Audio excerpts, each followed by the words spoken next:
ఆర్థిక సంక్షోభం దిశగా అమెరికా జీడిపి పడిపోతుందా? కోవిడ్ కోలుకోలేని దెబ్బతీసిందా? రెసిషన్ ఖాయమనడంలో నిజమెంత?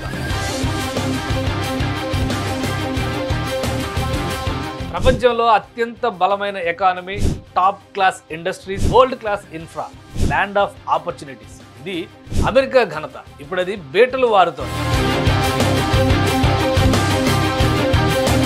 కోవిడ్ లాక్డౌన్ అగ్రరాజ్యం కొంపముంచింది. తనను మించిన వారెవరన్న అహంకారానికి కొమ్ములు విరిగాయి. పెరుగుతున్న నిరుద్యోగం, తరుగుతున్న వినిమయ శక్తి, పోటీని తట్టుకోవడంలో తడబాటు, చుట్టుముడుతున్న సమస్యలు అన్నీ వెరసి అమెరికా పుట్టి ముంచేస్తున్నాయి.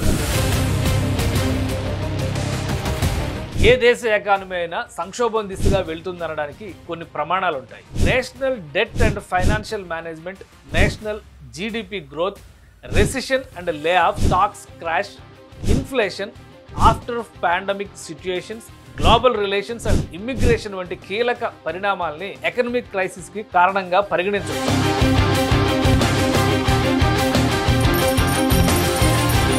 ఈ విషయాలను పరిగణలోకి తీసుకుని చూసినప్పుడు America economy, national debts and financial management ఎలా ఉంది? ఇది అమెరికన్ ఎకనామిస్టులకే షాక్ ఇస్తోంది. 2024 జూలై 9న యుఎస్ ట్రెజరీ డిపార్ట్మెంట్ విడుదల చేసిన డేటా ప్రకారం అమెరికా గ్రాస్ నేషనల్ డెట్ మొదటిసారిగా $35 ట్రిలియన్ దాటేసింది. ఈ ఏడాది జనవరిలో యుఎస్ డెట్ $34 ట్రిలియన్ చేరింది. తర్వాతి 6 నెలల్లోనే మరో $1 ట్రిలియన్ దాటేసి అమెరికా అప్పులు రికార్డు స్థాయికి చేరిపోయాయి. జాతీయ అప్పులు ఈ రేంజ్లో దాటిపోవడం అమెరికా ఆర్థిక సవాళ్ళని మరింత జటిలం చేస్తోంది. అమెరికా కాన్స్టెంట్ గ్రోత్ కొనసాగించడానికి ఇది ఒక పెద్ద ఆటంకంగా మారింది. దీంతో ఆర్థిక ఒత్తిడి విపరీతంగా పెరిగిపోయింది. గవర్నమెంట్ యాక్టివిటీస్ కొనసాగించడానికి అధికంగా లోన్లపైనే ఆధారపడడాన్ని కూడా ఈ రిపోర్ట్ హైలైట్ చేసింది. అమెరికా అప్పుల మీద ఆధారపడడానికి దారితీసిన కారణాలను పరిశీలిస్తే కీలక అంశాలు వెలుగులోకి వచ్చాయి. యుఎస్ గవర్నమెంట్ ఎక్స్పెండిచర్ అదుపు తప్పిపోయింది. ట్యాక్స్ డిడక్షన్స్, ఆదాయ నిర్వహణ, వివిధ ఆర్థిక సంక్షోభాల ప్రభావం సహా అనేక కారణాలతో నేషనల్ డెట్ భారీగా పెరిగిందని America treasury department తేల్చేసింది.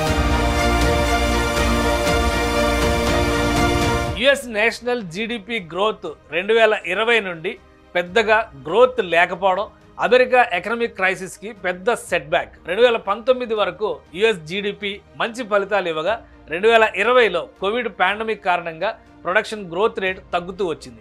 Covid pandemic నుంచి బయటపడి ఏళ్లు గడుస్తున్నా అమెరికాలో ఇండస్ట్రియలైజేషన్ దారుణంగా దెబ్బతిని కోలుకోలేకపోతోంది. ఇది జో బైడెన్ ప్రభుత్వ పనితీరుపైన నెగిటివ్ ప్రభావాన్ని చూపుతోంది.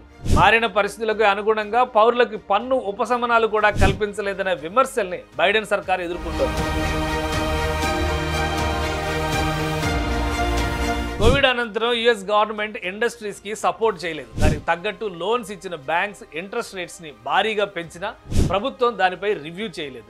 పాండమిక్ సమయంలో నష్టాల్లో కూరుకుపోయిన పరిశ్రమలు తీవ్ర సంక్షోభంలోకి వెళ్ళిపోయాయి. దీంతో అనేక పరిశ్రమలు మూతపడగా మరికొన్ని పరిశ్రమలు లే ఆఫ్స్ ప్రకటించాయి. రెసిషన్ పేరు చెప్పి Amazon, Google, Microsoft, IBM, Intel, Tesla వంటి సంస్థలు అన్ని సెక్టార్లలో లే ఆఫ్స్ ప్రకటించి లక్షలాది ఉద్యోగాలు తీసేశాయి.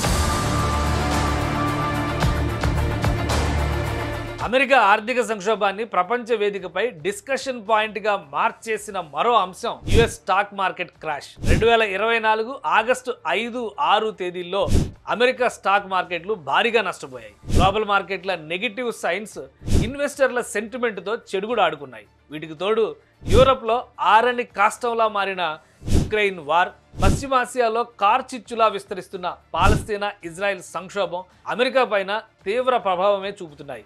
మరోవైపు ఈస్ట్ ఏషియాలో చైనా కూటములు కడుతున్న తీరు అమెరికా ఆధిపత్యానికి గండి కొడుతోంది. ఓ పక్క ఇన్ఫ్లేషన్, మరోపక్క లివింగ్ కాస్ట్ పెరుగుతున్న అమెరికా ఎకానమీ మాత్రం డౌన్ అవ్వలేదని యుఎస్ న్యూస్ గట్టిగా చెబుతోంది. సెకండ్ హాఫ్లో యుఎస్ ఎకానమీ కాస్త సెట్ అవుతున్న సంకేతాలు అమెరికా ఆశల్ని పెంచాయి. జూలైలో కొత్తగా 114,000 జాబ్స్ క్రియేట్ అయినప్పటికీ అన్ఎంప్లాయ్మెంట్ రేటు 4.3% నమోదైంది. Global relations, wars, US elections effects, ఇలా అనేక అంశాలపై అమెరికా రెసిషన్ ఆధారపడి ఉంది. వీటన్నిటికీ మించి ఫెడరల్ నాయకత్వం బలహీనంగా ఉందనే వాదన బలంగా వినిపిస్తుంది.